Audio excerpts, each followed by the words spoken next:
La volonté dès le départ n'était pas forcément de s'arrêter sur des fashionistas ou sur des gens très très lookés. C'était plus le style que le look, la manière dont on a sélectionné les gens. On les a pas sélectionnés, c'est eux qui se sont sélectionnés tout seuls.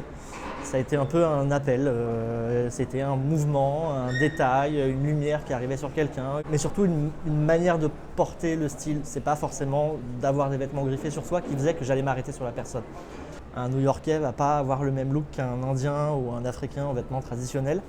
Donc c'est pas mal parce que ça a apporté pas mal de diversité au projet.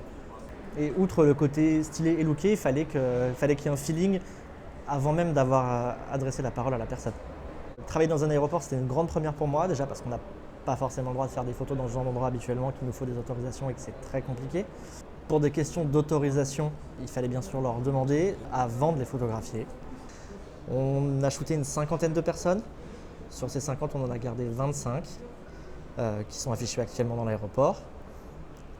Et sur ces 25, on en a sélectionné une quinzaine qui, eux, sont affichés sur les murs de la mairie de Paris, donc pendant la Fashion Week, pour faire le lien un peu entre la mode, le style dans l'aéroport et la Fashion Week à Paris.